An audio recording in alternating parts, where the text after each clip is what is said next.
مان احمد رضا ہے کوئی بھی ہم سے تمہارے اندر خالد بن ولید جیسا بدلے جلیل موجود تھا جب تک تم نبی کی بات کو مانتے تھے کیسر و کسریٰ پر اسلام کا پرچم لہراتا تھا جب تک تم نبی کی بات کو مانتے تھے ہندوستان میں 700 سال تک تم نے حکومت کی تھی جب سے تم نے اپنے نبی کی بات ماننا چھوڑ دیا اللہ اکبر ذلت تمہارا مقدر بن گئی رسوائی تمہارا مقدر بن گئی سن لو سیاسی لیڈروں کی غلامی تمہیں کبھی ترقی نہیں دلا سکتی تمہارے اچھے دن کبھی نہیں لا سکتی اگر اچھے دن چاہتے ہو مدینے والے کو راضی کرو اللہ تمہیں یہاں بھی اچھے دن عطا کرے گا اور اللہ تمہیں وہاں بھی اچھے دن عطا کرے گا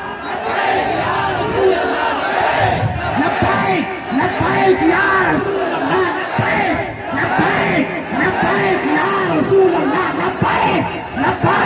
لبیک یا رسول اللہ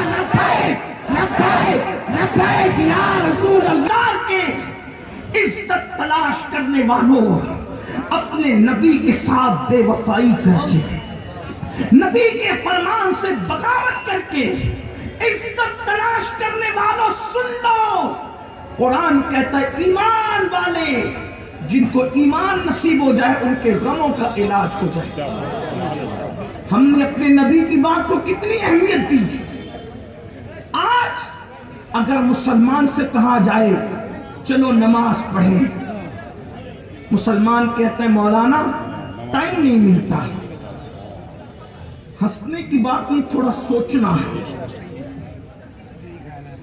ٹائم کس لیے نہیں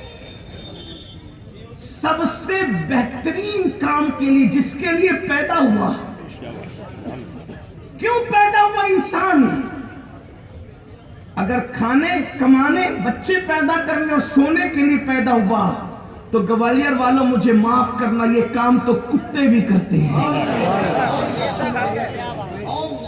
اگر کھانا پینا سونا بچوں کی پیدائش مقصد ہے یہ کام تو جانور بھی کرتے کتے بھی کرتے ہیں کھایا پیا سویا بچے پیدا کیے تو کتے سے بڑا کام کیا کیا تم پیدا کیوں ہوئے تو قرآن کہتا ہے وَمَا خَلَقْتُ الْجِنَّ وَالْإِنسَ إِلَّا لِيَعْبُدُونَ ہم نے جن اور انس کو اپنی عبادت کے لیے پیدا کیا دوسرے مقام پر قرآن کہتا ہے الَّذِي خَلَقَ الْمَوْتَ وَالْحَيَاةَ لِيَبْلُوَكُمْ أَيُّكُمْ أَحْسَنُ عَمَلًا ہم نے زندگی اور موت کو پیدا کر کے تمہارا امتحان لیا کون تھوڑی سی زندگی کو پا کر اچھا عمل کرتا ہے دنیا میں اچھے عمل کے لیے آئے ہو دنیا میں اچھے اعمال کے لیے آئے ہو اب مجھے بتاؤ جس کام کے لیے پیدا کیے گئے اس کام کے لیے وقت نہیں ہے انسان کے پاس اور انسان کے پاس ٹائم کس لیے ہے شراب کے اڈوں کو آباد کرنے کے لیے ٹائم زنا کے اڈوں کو آباد کرنے کے لیے ٹائم ہے گانے سننے کے لیے ٹائم ہے فلمیں دیکھنے کے لیے ٹائم ہے کسی کی غیبت کے لیے ٹائم ہے اگر ٹائم نہیں تو اللہ کی عبادت کے لیے ٹائم نہیں اللہ اکبر صاف کہتے ٹائم نہیں ہے مجھے بتاؤ جو اللہ کی عبادت کے لیے ٹائم نہ نکال سکے وہ مومن کیسے اس کو مومن کہلانے کا حق کیا ہے اور اگر بہت سارے جو نیک لوگ ہیں ان سے پوچھو فجر میں کیوں نہیں اٹھتے کہا مولانا آنکھ نہیں کھلتی فجر کے لیے آنکھ نہیں کھلتی فجر کا ٹائم اگر صبح 5 بجے کا ہے تو آنکھ نہیں کھلتی لیکن اگر ٹرین پکڑنا ہے صبح 5 بجے تو آنکھ کھلتی ہے کہ نہیں کھلتی جس قوم کی آنکھ ٹرین کے لیے کھلے اور اس قوم کی آنکھ نماز کے لیے نہ کھلے جو ٹرین سے زیادہ نماز کو اہمیت نہ دے وہ قوم مومن کیسے اسے مومن کہلانے کا حق کیا ہے یہ مائیں اور بہنیں موجود ہیں مولانا بہت تھک جاتی ہوں اس لیے صبح کو اٹھ نہیں سکتی. مجھے بتا میری بہن, تو صبح کو نہیں اٹھ سکتی فجر میں؟ اگر بچے کو اسکول بھیجنا ہو تو ناشتہ بنانے کے لیے اٹھتی ہے کہ نہیں اٹھتی؟ ہاں ہاں بالکل اٹھتی ہے. تو جو بہن اپنے بچے کو اسکول بھیجنے کے لیے صبح اٹھ سکتی ہو اور اللہ کی عبادت کے لیے نہیں اٹھ سکتی, بچے کو صبح اسکول بھیجنا ہے تو آپ کو تھکن نہیں لگتی اور عبادت کے لیے تھکن لگتی ہے. اب مجھے بتاؤ میرے آقا صلی اللہ علیہ وآلہ وسلم کے غلاموں, کس کس بات پر رونا رویا جائے؟ سینکڑوں باتوں کا رہ رہ کے خیال آتا ہے. اللہ اکبر, میری قوم ذلیل نہ ہوئی ہوتی, میری قوم رسوا نہ ہوئی ہوتی, دنیا نے یہ دن نہ دکھائے ہوتے, دنیا میں اس طرح نہ لٹ رہے ہوتے, دنیا میں اس طرح پٹ نہ رہے ہوتے, دنیا میں اس طرح تباہ نہ ہو رہے ہوتے, دنیا میں اس طرح برباد نہ ہو رہے ہوتے. تمہارے گھروں سے دھوئے اس لیے نہ نکلے ہوتے اگر تم وفادار ہوتے اللہ و رسول کے. آج جو تمہاری بستیاں جل رہی ہے, آج جو تمہاری بستیوں کو ویران کرنے کے پلان بن رہے ہیں, آج جو تمہیں ملکوں سے نکالنے کی بات کی جا رہی ہے, آج جو تمہیں اللہ اکبر گھروں سے نکال کر کے تمہیں خیموں کے اندر اللہ اکبر ڈالنے کے منصوبے بن رہے ہیں, وجہ ایک ہے کہ تم نے گناہوں کے لیے تو وقت نکالا, اللہ کی عبادت کے لیے وقت نہیں نکالا. سن لو, جس قوم سے اللہ و رسول بیزار ہو جائے اس قوم کو عزت کے ساتھ زمین پر جینے کا حق نہیں. مصطفیٰ جان رحمت صلی اللہ علیہ وآلہ وسلم نے فرمایا, جس نے جان بوجھ کر نماز چھوڑ دی اس سے اللہ بھی بیزار ہے, اس سے فرشتے بھی بیزار ہیں, اس سے اللہ کے انبیاء بھی بیزار ہیں, اور اس سے میں محمد بھی بیزار ہوں. مجھے بتاؤ مصطفیٰ جان رحمت جس سے بیزار ہو جائے, اللہ جس سے بیزار ہو جائے, پھر اس کو پناہ کون دے گا, پھر اس کو امان کون دے گا, پھر اس کی مدد کون کرے گا؟ یاد رکھنا, جب کوئی مدد نہیں کرتا تو میرا اللہ مددگار ہوتا ہے. جب اللہ خود مدد نہ کرے تو تمہاری مدد کون کر سکتا ہے؟ اللہ اکبر. یاد رکھنا, یہ چہروں پہ جو ہوائیاں اڑ رہی ہے, جو مایوسیوں کا شکار ہو, یہ جو تنگی تنگ دستیاں ہیں, یہ جو گھروں کے اندر بلائے ہیں, اس کی سب سے بڑی وجہ اللہ کی عبادت سے کوسوں دور ہو. مسلمانوں جانتے ہو جس نماز کو تم نے چھوڑ رکھا ہے وہ نماز کیا ہے؟ اللہ اکبر, یہ نماز وہ چیز ہے جو اللہ سے ملاقات کا ذریعہ ہے. تم جب چاہو اللہ سے مل سکتے ہو, تم جب چاہو اللہ سے ملاقات کر سکتے ہو.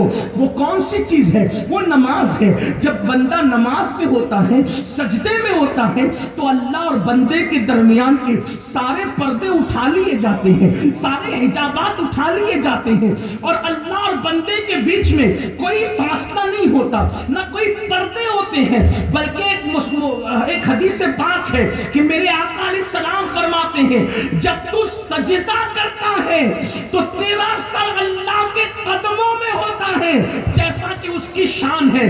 اللہ تعالی ہمارے قدم جیسے قدم نہیں رکھتا, لیکن جیسا کہ اس کی شان ہے, تیرا سر تیرے رب کے قدرت کے قدم میں ہوتا ہے, قدم قدرت میں تیرا سر ہوتا ہے.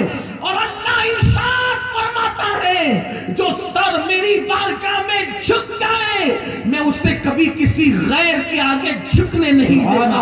اللہ اکبر. جب تک مسلمان اللہ کے گھر کو آباد کیے ہوئے تھے اس وقت تک مسلمان بادشاہ تھے, اس وقت تک تاجدار تھے. بڑی معذرت کے ساتھ ایک بات میں آپ کو کہوں, آج لوگ کہتے ہیں ہمارے اکثر اسٹیجوں سے تقریر, پہلے تو ہم بادشاہ تھے اب ہم بھکاری کیوں ہیں. اپنے کرتوت تو دیکھو کہ پہلے کیا تھے. آج تھوڑا سا مال آتا ہے, چربی چڑھتی ہے تو زنا کے اڈوں پہ جاتے ہو, شراب کے اڈوں کو آباد کرتے ہو. اگر اللہ مال دے تو, اگر اللہ دولت دے تو شریف بیوی کے ساتھ گھر میں زندگی گزارنے کی توفیق نہیں, ادھر ادھر منہ مارتے پھرتے ہو. تھوڑی سی دولت پر آؤ, تم بادشاہ کب تک تھے؟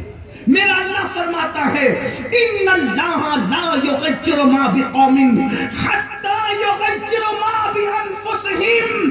اللہ کسی قوم سے اس وقت تک نعمت نہیں چھینتا جب تک کہ وہ قوم خود ایسے حالات پیدا نہ کرے کہ اس سے نعمت چھینی جائے. آنکھوں کو پاپی بنا دیا پھر تو بادشاہ رہے گا. اپنے وجود کو تو نے جوئے اور شراب کے لیے وقف کر دیا پھر تو بادشاہ رہے گا. نرم نرم گدوں پہ لیٹ کر موبائل کے اندر زنا کے مناظر دیکھتا ہے پھر تو بادشاہ رہے گا. سن لو جہاں گناہ ہے وہاں فنا ہے. اللہ کے رسول صلی اللہ علیہ وآلہ وسلم فرماتے ہیں اگر کوئی زنا کرے تو اس پر 3 بلائیں دنیا میں پہلے آتی ہے. کیا سمجھتے ہو کہ گناہوں کا حساب کتاب صرف میدان محشر میں ہوگا؟ نہیں، وہاں تو جو ہوگا ہوگا. گناہ کی سزا دنیا سے ملنا شروع ہوتی ہے. اللہ اکبر. اگر مسلمان گناہ نہ کرے کبھی اس کو کاٹا بھی نہیں چکا. آپ سمجھتے کیا ہو؟ میں کوئی خطیب مقرر اور کوئی علم والا آدمی نہیں، میں ایک فقیر آدمی ہوں، لیکن میرے دل کا درد دل سن لو گوالیر والو.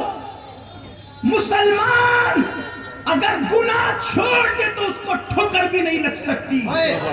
مسلمان اگر گناہ چھوڑ دے تو اس کو کاٹا بھی نہیں چبھ سکتا. اور بڑا دعویٰ کرتا ہوں اگر مسلمان گناہ نہ کرے تو اس کے کپڑے بھی میلے نہیں ہوتے. سبحان اللہ. سن لو. آپ کہیں گے ایسا؟ میں نے کہا بالکل، کیونکہ میرے نبی نے فرمایا تمہیں کانٹا بھی چبھتا ہے تو تمہارے گناہ کی وجہ سے.